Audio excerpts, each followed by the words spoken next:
The more the NFL tries to dig itself out of the mess it got into with patriotic America-loving fans, the more they land back flat on their idiotic rear ends. And this time they have really gone too far. This time in an effort to put an end to the ungrateful ball-tossing millionaire protests during the national anthem, roughly 40 ball tossers have negotiated with the NFL a proposed partnering to effect so-called social justice change. According to the leftist propaganda machine that is ESPN, the league has now agreed with players to donate $89 million to causes considered important to African American communities. But in order to do this, they have to reroute money from funds destined for breast cancer research and military charities. Really, now you will pay these scumbags to stand? How will $100 million make the fathers of the 78% of black babies born to fatherless households take responsibility? Via ESPN, the NFL and the group of players reached an agreement in principle late Wednesday night to partner on a plan to address social justice issues considered important to African American communities. Sources told ESPN. The unprecedented agreement calls for the league to contribute $89 million over 7 years to projects dealing with criminal justice reform, law enforcement, community relations and education. During a conference call Wednesday night, Malcolm Jenkins and Anquan Boldin, who lead roughly 40 players who have negotiated with the league office about demonstrations during the national anthem, guided the group through the highlights of the package, which represents the NFL's largest contribution to a social issue, surpassing that of Salute to Service or breast cancer awareness. Crucial catch. The partnership came a day after some players broke away from the Players Coalition because of their dissatisfaction with how Jenkins and Boldin have handled negotiations. Commissioner Roger Goodell, believing that an agreement was at hand, was furious when ESPN reported that players were breaking off, according to one source. But during an afternoon call, Jenkins asked that the commissioner and the owners continue to stand with the players and allow them to do important work in the community. The agreement does not include language calling for players to end protests during the national anthem in exchange for funds. There's no implicit quid pro quo. But the NFL hopes this effort will effectively end the peaceful yet controversial movement that former San Francisco 49ers quarterback Colin Kaepernick started in 2016, when he refused to stand for the anthem. Under the league's proposal, the $89 million has been earmarked over a 7-year period for both national and local projects. On the national level, owners this year will allocate $5 million.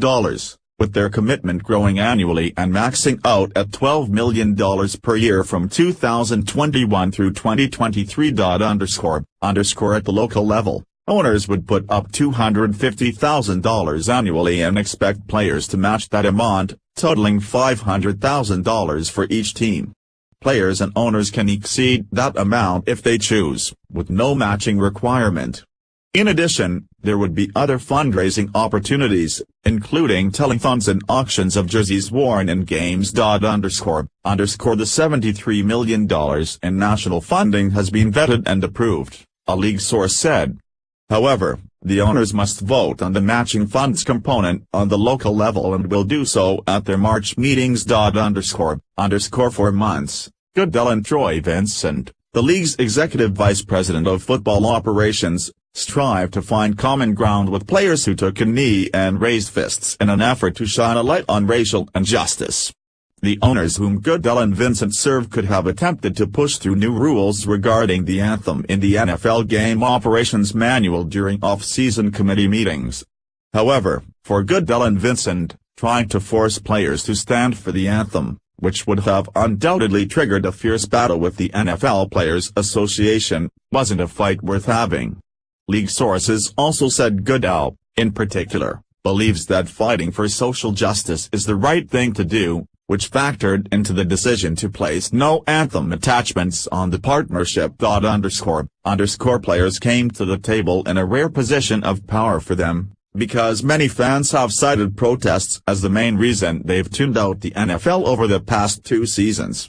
Concerned about ongoing fan backlash and the angst of the league's corporate partners, Goodell pushed hard to establish the framework of a deal before next week's league meeting in Dallas. The agreement calls for national funds to be allocated accordingly: 25% to the United Negro College Fund, 25% to Dream Corp., and 50% to the Players Coalition, which has filed 501c3 and 501c4 paperwork for non-profit status as a fiscally sponsored project. This week, the coalition hired the Hopewell Fund to oversee and advise the group, which hopes to work with grassroots and non-profit organizations. The only reason all this mess even started, to begin with, was that Colin Kaepernick began kneeling because he was, for all intents and purposes, on his way out of the NFL. He was very aware of this fact, so his Muslim girlfriend, who has deep ties to Islamic extremism, convinced him to pull a stunt like this. He never had an issue with any so-called cop brutality, and he never hated our flag while he was actually still an active player for the San Francisco 49ers. The bottom line here is that no matter what narrative the left-wing media tries to spin to explain the NFL's sagging ratings, people as a whole don't agree at all with what these spoiled players of the NFL are doing. ESPN has gone as far as calling this drop in numbers NFL fatigue. But if that was indeed the case, then NFL stadiums wouldn't be half, or more, empty, while college football stadiums are practically full and have not suffered any decline whatsoever in viewership or attendance. In fact, most NCAA game ratings have actually skyrocketed during this season. Please share if you are done with the NFL for good! Follow us on Facebook at Freedom Daily.